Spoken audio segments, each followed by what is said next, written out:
আসসালামু আলাইকুম বন্ধুরা, মৃদুল রিভিউ সবাইকে স্বাগতম। তো আপনি কি এমন একটা বাজেট ফোন খুঁজতেছেন যেটা বড় ডিসপ্লে, ভালো ব্যাটারি, নতুন অ্যান্ড্রয়েড আর 2026 সালে ইউজেবল?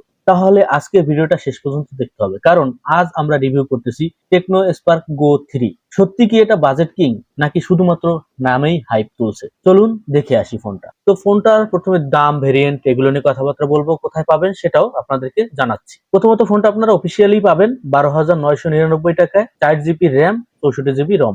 আর একটা পাবেন 14,499 টাকায়, 4 জিবি র্যাম, 128 জিবি রম। এই দুটো ভেরিয়েন্টেই পাচ্ছেন ফোনটা। তো ফোনের আমরা আরো বেশ কিছু দিক আলোচনা করব, যেমন ডিজাইন, বিল্ড কোয়ালিটি নিয়ে যদি কথাবার্তা বলি, টেকনো স্পার্ক গো 3 তে আপনি অন্যরকম একটা লুক পাবেন, মানে ক্লিন ডিজাইন। হাতে নিলে বেশ ভালোই লাগবে, যেহেতু ক্লিন ডিজাইনটা আমার কাছে দুর্দান্ত লাগে। কারণ এখন বর্তমানে ফোনগুলো ডিজাইন দেখলে মনে হয় যে অনেক কিছু দিয়ে একদম ফোনটার পিছনে ভরে ফেলছে। তো এই ফোনটার পিছনের দিকে তাকালে একদম ফিনিশ লাগে, দেখতে আমার কাছে দারুণ লাগে। ফোনের থিকনেসও মাত্র 8.1 মিলিমিটার, তাই হাতে নিলে তেমন আপনার কাছে বাজে লাগবে না, মোটামুটি ইউজেবল মনে হবে। এর সাথে সাথে পাচ্ছেন IP64 রেটিং, যা হালকা পানি ধুলোবালি থেকে কিন্তু সুরক্ষা পাবেন। এই বাজেটে IP64 মানে আমি মনে করি অনেকটাই দুর্দান্ত। ফোনটা আপনারা 3টা কালারে পাবেন: black, titanium grey, aurora purple. এবং এই ফোনটার আশেপাশে যদি আরো নজর দিই, তাহলে আমরা আরো অনেক কিছু পাচ্ছি। যেমন ফোনটাতে আপনারা লাউড স্পিকার ভলিউম ভালোই পাবেন, 3.5 mm হেডফোন জ্যাকটাও আছে, যা আমরা অনেক ফোনে মিস করি। FM রেডিও সাপোর্টটাও আছে, ডুয়াল সিম যা 4G সাপোর্ট করবে, এবং ওয়াইফাই পাচ্ছেন 5, ব্লুটুথ পাচ্ছেন 5.0, জিপিএস সিস্টেমটা আছে। সেন্সরের দিকে যদি নজর দিই, তাহলে ফিঙ্গারপ্রিন্ট আপনারা সাইডে পেয়ে যাচ্ছেন, ফেজ আনলকও আছে, এবং মোটামুটি ভালোই। আর এই ফোনটাতে আরো চমকপ্রিয় বিষয়টা হচ্ছে এআই। কারণ এআই বিষয়টা যদি আমি বলি, তাহলে আপনারা জানেন যে টেকনো ফোনগুলোতে কিন্তু ওয়্যারলেস সিস্টেম আছে, মানে আপনি সিম, ওয়াইফাই ছাড়াই কিন্তু কথা বলতে পারেন। তো এইটার রেঞ্জটা ওরা বলতেছে 1.5 কিলোমিটার পর্যন্ত তারা সাপোর্ট দিবে। মানে আপনার হাতে যদি টেকনো ফোন থাকে, তাহলে 1.5 কিলোমিটার দূরত্ব থেকেও আপনারা কমিউনিকেশন করতে পারবেন। 1.5 কিলোমিটার বললে আপনারা 1.5 কিলোমিটার পাবেন না, 1 কিলোমিটার পর্যন্ত পাওয়ার সম্ভাবনা বেশি। তো এখন আমরা ডিসপ্লে নিয়ে একটু কথাবার্তা বলি। এখানে ডিসপ্লে হিসেবে একটা বড় ধরনের সারপ্রাইজ দিছে, যা আপনি 6.75 ইঞ্চি IPS LCD ডিসপ্লে পাচ্ছেন, HD প্লাস রেজুলেশন, এবং 120 হার্টজ রিফ্রেশ রেট, যা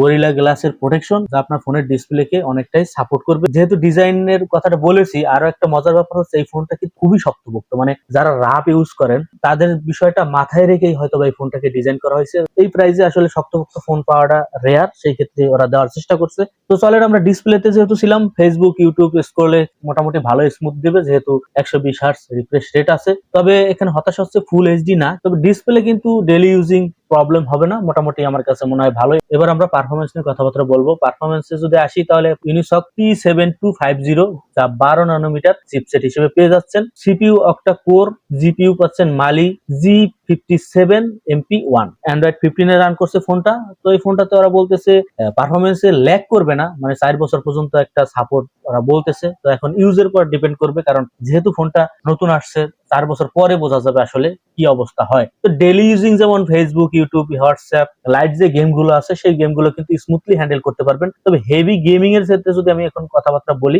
গেমিং ফ্রি ফায়ার মোটামুটি প্লেয়েবল হবে।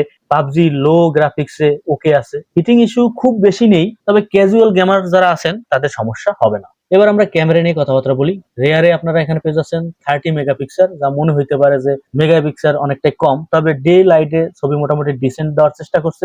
HDR সাপোর্ট আছে, এবং 1080p 30 FPS এ ভিডিও রেকর্ডিং করতে পারবেন। এবং মোটামুটি ডে লাইটে ওরা ভালো সুন্দর ছবি দেওয়ার চেষ্টা করে, পোর্ট্রেট মোডেও ভালো দেওয়ার চেষ্টা করে। যেহেতু এখানে এআই ফিচার আছে, তো আপনার এআই এর ব্যাপারটাও এখানে পাবেন কিছুটা। ফ্রন্টে আপনার পাচ্ছেন 8 মেগাপিক্সেল, যা মেগাপিক্সেল হিসাবে এই দামে আমি বলবো ঠিকই আছে। ভিডিও কল, সেলফির জন্য মোটামুটি ঠিকঠাক, এবং সেলফি দিয়ে আপনি যখন ফটো তুলবেন, সেটা আপনি সোশ্যাল মিডিয়ায় রেডি টাইপের একটা ফটো পাবেন। এখানে আপনারা 1080p ভিডিও রেকর্ড করার একটা সুবিধা পাচ্ছেন। ক্যামেরা কিং না হলেও মোটামুটি বাজেটে ওরা মোটামুটি স্টেবল দেওয়ার চেষ্টা করছে। এবার আমরা ব্যাটারি এবং চার্জিং নিয়ে যদি কথাবার্তা বলি, এই ফোনটাতে ব্যাটারি হিসেবে পাচ্ছেন 5000 mAh ব্যাটারি, এবং 15 ওয়াট চার্জিং সাপোর্টের সুবিধা। তো এখন এই বাজেটে আমরা দেখি 6000 mAh পর্যন্ত ব্যাটারি দেয়, এবং চার্জিং এও আমাদেরকে অনেক ইমপ্রুভ দেখায়। এই ফোনটাতে ব্যাটারির দিকটা আমার কাছে মনে হয় ঠিক আছে। এই বাজেটে আরো অনেক ফোনে 5000 mAh দেয়, তবে আমরা কিন্তু 6000 mAh ও দেখেছি। তো সেই ক্ষেত্রে আমি বলবো এই দামে ঠিক আছে। চার্জিং এর জন্য আপনারা এখানে পেয়ে যাচ্ছেন USB Type-C, নর্মাল ইউজের জন্য 1 থেকে 1.5 দিন পর্যন্ত একটা ব্যাকআপ পাবেন। এবার আমরা ফোনটা যদি ভালো দিক খারাপ দিক যদি বিবেচনা করি, আপনি কোন কোন বিষয়গুলো ভালো দেখতে পাচ্ছেন এই ফোনটাতে?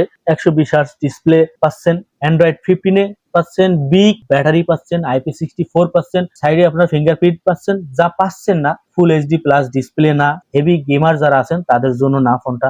এখন আপনি ফোনটা কিনবেন কি কিনবেন না, আপনার কাছে কি মনে হয়? যেমন আপনি যদি খুঁজেন যে 2026 সালে ইউজেবল একটা বাজেট ফোন, সেক্ষেত্রে এটা দেওয়ার চেষ্টা করছে, কিনতে পারেন যাদের আসলে বাজেটটা এর বেশি নাই, অথবা আপনি সিনিয়র সিটিজেন, বাসায় একটা ফোন দরকার, বাচ্চারা ভিডিও দেখবে, অথবা আপনি বাইরে কাজ বাজ বেশি করেন, যেমন আপনি ডেলিভারি কাজ করেন, বাইরে সময় দিতে হয়, ফোনটা পড়ে যাওয়ার ভয় থাকে, শক্তপোক্তর দিকে আপনি নজর দিতে পারেন। যাদের বাজেটটা এর বেশি না, স্টুডেন্ট, তারা এই ফোনটা দেখতে পারেন। এবং যারা হেভি গেমার না, যাদের গেম খেলারও এত সময় নেই বা গেম খেলবেন না, মোটামুটি একটা সিম্পল ফোন চাচ্ছেন, তারা এটা দেখতে পারেন। ভিডিওটা ভালো লাগলে লাইক দিন, এমন অনেস্ট রিভিউ পেতে সাবস্ক্রাইব করুন, যারা ফেসবুকে দেখতেছেন ফলো করে পাশে থাকুন। আর আপনার মতামত অবশ্যই কমেন্টে জানাবেন, আপনি কি মনে করেন ফোনটা নিয়ে সেটাও কমেন্টে জানাবেন। আপনি যদি এই ফোনটা এখন ইউজ করে থাকেন, সেটাও আপনার পারফরমেন্স আপনি কতটুকু পাচ্ছেন সেটাও কমেন্টে জানাবেন। আজকে এই পর্যন্তই, আসসালামু আলাইকুম।